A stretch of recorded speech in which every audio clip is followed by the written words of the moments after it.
Over the past several months, I have noticed an increase in videos that attempt to show that the Earth is flat, and that somehow there is a remarkably effective conspiracy to deceive us all into believing that it's a sphere. Why this would be true is not so clear. I wish it was all a huge joke, but the number of positive comments I have seen worries me. Recently, a few YouTubers have published videos that are so remarkably thoughtless that I felt some factual response was called for. While just a quick list of predictions that the standard model of our solar system provides, they highlight the severe problems a flat Earth model has explaining anything useful.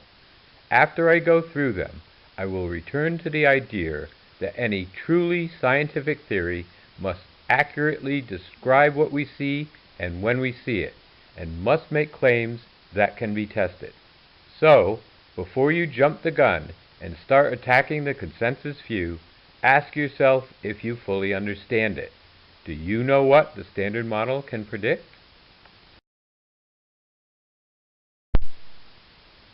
Here is a list of events that can be checked just by comparing published information available years in advance with what you can see for yourself.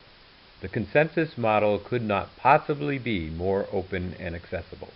Does it really need to be pointed out that all of civilized society relies upon this information to function properly every day? So here we go. Number 1.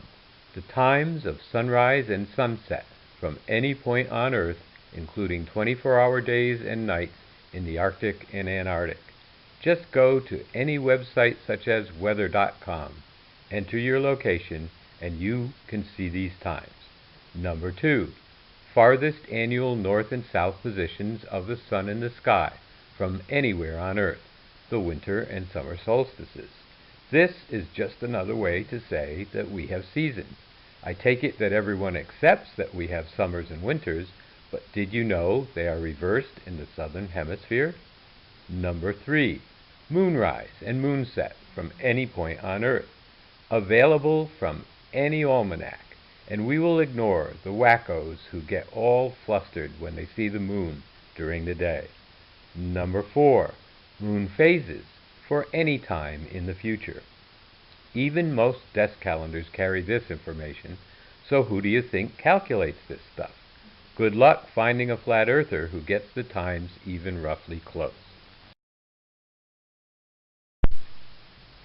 On to number 5, the time, location, and duration of solar eclipses years in advance. I have only been lucky enough to see partial eclipses, but I know people who have journeyed to a predetermined location to experience the awe-inspiring view of a total eclipse. The shadow's path is often best viewed from a cruise ship at sea. Would they offer the cruise if its time and place were not reliable? Number 6. Lunar eclipses are also predicted, including time, location, and duration. I should also mention that the shadow of the Earth on the Moon has always, without exception, shown as an arc. The easiest explanation for this is that a sphere is casting the shadow. Number 7. Transits of Mercury and Venus across the Sun are known hundreds of years in advance. It is a rare and amazing experience to see Venus cross in front of the Sun. This is called a transit and was recorded from many locations in 2012 as predicted. Number 8. The different stars that you can see depending on whether you are north or south of the equator. This is one obvious to those who traveled to the southern hemisphere, but anyone with an astronomy program can just change the observer's location to see the same effect. No flat earther can explain why you will never see the Southern Cross from New York City or the Little Dipper from Sydney, Australia, all easily explained by the changing view of the night sky from a globe. Number 9. Alteration of the apparent size of the Sun every 6 months.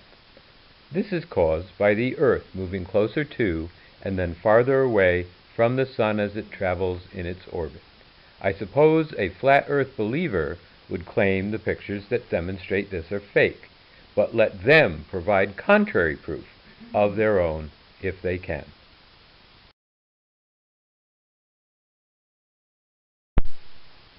Number 10. The length of the year, which for now can be described as the position of the sun in the sky compared to the background stars. Why are there leap years built into the calendar? Does the concept of a year even make sense in a flat Earth scenario? And, as a bonus, number 11, the appearance of Halley's Comet every 76 years, and other regular period comets and asteroids. As presented in the new Cosmos series on March 23rd, one of the great triumphs of science was the return of Halley's Comet predicted by Newton's universal law of gravitation. The same law determines how objects fall on Earth and how planets travel in space. What law or laws do the flat Earth proponents use to explain their system? So think about it. If someone provides you with all this information and can back it up with properly calculated math and shows you how to verify each aspect of their theory, would it not at the least be expected that any competing theory should do as well or better explaining these events? What exactly is supposed to be hidden? All of the above examples are publicly available and published years in advance. They are relied upon by all modern societies. There are many other examples not mentioned here. Check any almanac and sources such as Sky and Telescope magazine. Learn what over 400 years of observation, careful measurement, and verification can tell you about how the world actually works.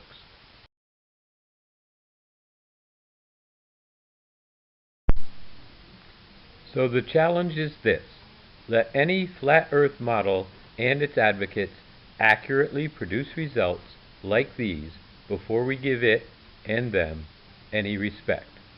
Ask anyone who claims they know how the universe actually works to describe how they came to their conclusions.